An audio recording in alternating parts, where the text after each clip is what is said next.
Cintaku seperti cintamu padaku, bagaimanapun keadaanmu. Ku tak peduli apapun yang terjadi, dirimu selalu ku cintai. Assalamualaikum warahmatullahi wabarakatuh. Alhamdulillahi rabbil alamin. Allahumma salli ala Sayyidina Muhammadin wa ala ali Sayyidina Muhammadin. Segala puji milik Allah, Zat yang telah menciptakan alam semesta, Zat yang telah menghidupkan kita semua. Salawat beserta salam semoga tetap tercurah limpahkan keharibaan Rasulullah Muhammad sallallahu alaihi wasallam kepada para keluarganya, para sahabatnya, tak lupa kepada kita selaku umatnya. Hadirin para pecinta Nabi sallallahu alaihi wasallam, hidup yang kita jalani memang berat, hidup yang kita upayakan memang susah. Bahkan ada peribahasa sebagian orang mengatakan bahwa untuk mencari nafkah bukan hanya yang halal, yang haram pun susah. Tapi tidak begitu. Rasulullah sallallahu alaihi wasallam mengajarkan kepada kita bahwa kita mencari nafkah, mencari kehidupan dengan jalan yang baik, dengan jalan yang diridhai Allah Subhanahu wa taala. Hadirin para pecinta Nabi sallallahu alaihi wasallam, apa yang kita makan, apa yang kita minum hendaknya menjadi sesuatu yang bermanfaat bagi tubuh kita. Apa yang kita harus kita makan dan apa yang harus kita minum, yaitu dari perkara-perkara yang baik, perkara-perkara yang halal. Disunahkan, bahkan diwajibkan kita untuk berikhtiar mencari kehidupan, mencari nafkah. Namun sesuatu yang kita usahakan itu akan berbuah kepada diri kita, berbuah kepada anggota badan kita. Kita kadang lupa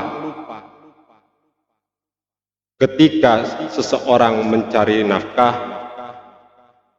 mengatakan, jika saya tidak bekerja maka saya tidak akan makan, jika saya tidak bisa makan maka saya akan mati. Mati menjadi tujuan akhir, tapi bukan mati karena kita tidak makan.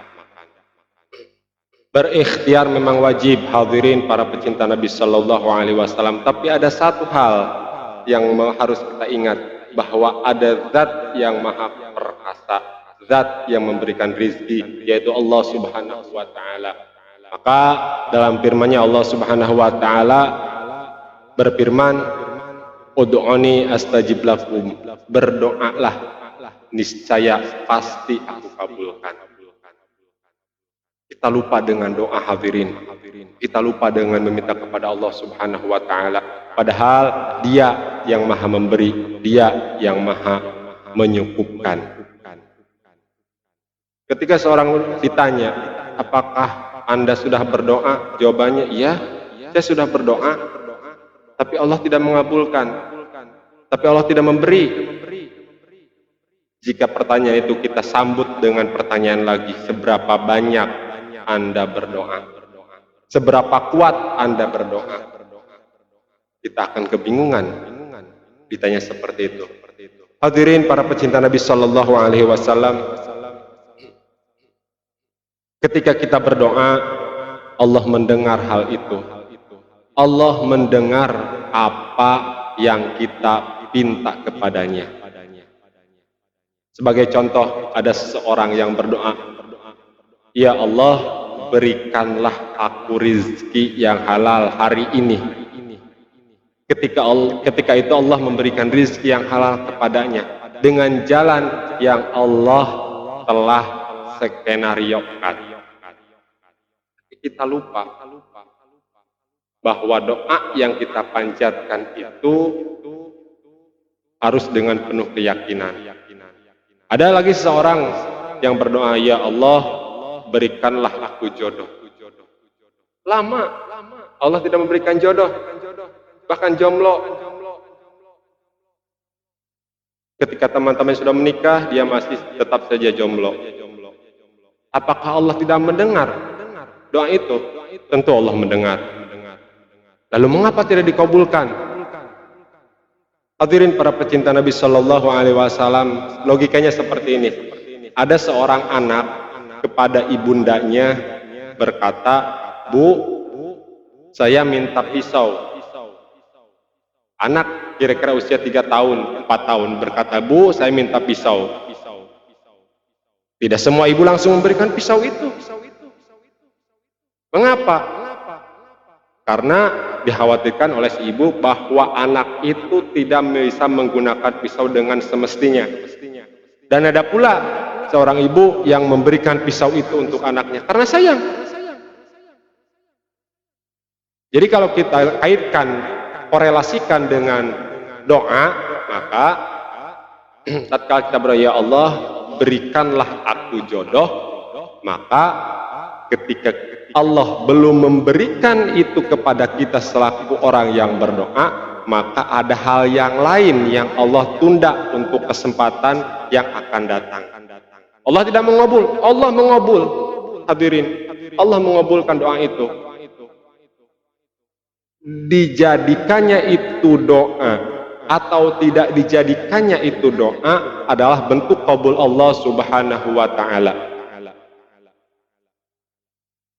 Maksudnya bagaimana? Allah memberikan apa yang kita pinta, dan Allah tidak memberikan apa yang kita pinta, itu pun bentuk kabul Allah. Seperti tadi anak yang tadi.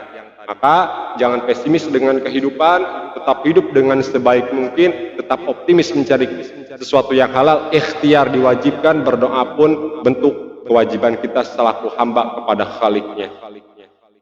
Mengapa?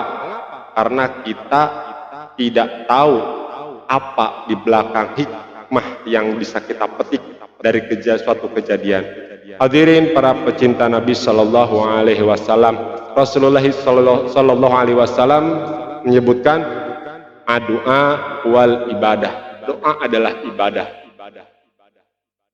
Maka ketika doa dikatakan ibadah, ketika kita berdoa kita sedang beribadah. Mengapa bisa disebut ibadah? Betul, karena doa itu ibadah, maka kita harus berdoa. Berdoa artinya menjadikan diri kita seolah-olah tidak mampu. Bukan seolah-olah memang tidak mampu. Menghambakan diri kepada Allah, menggantungkan diri kepada Allah sebagai zat yang mampu. Kita tidak mampu apa-apa, hadirin. Kita tidak bisa apa-apa. Ketika kita berdoa, muncul di situ bentuk penghambaan dari seorang hamba yang dicipta kepada Khalik yang Maha Perkasa. Yang kedua, berdoa itu adalah merendahkan hati kita supaya tidak ujub, riya, takabur, sombong, sum'ah dan lain sebagainya, bentuk penyakit yang tidak baik dari penyakit hati. Hadirin para pecinta Nabi Shallallahu Alaihi Wasallam, berdoa. Awali kegiatan kita dengan berdoa kepada Allah Subhanahu Wa Taala, sehingga langkah yang kita lakukan merupakan langkah yang diridhoi oleh Allah Subhanahu Wa Taala. Berusaha setelah berdoa, setelah berusaha baru kita tawakal. Tawakal bukan berarti langsung menyerahkan segalanya kepada Allah, tidak. Setelah berusaha, kita pasrahkan kepada Allah Subhanahu wa Ta'ala.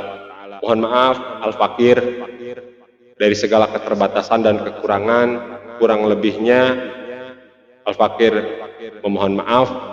Terima kasih atas segala perhatian.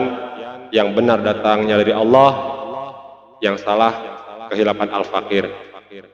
Wallahul muwaffiq ila aqwamit thoriq. Wassalamualaikum warahmatullahi wabarakatuh. Dirimu selalu ku cintai.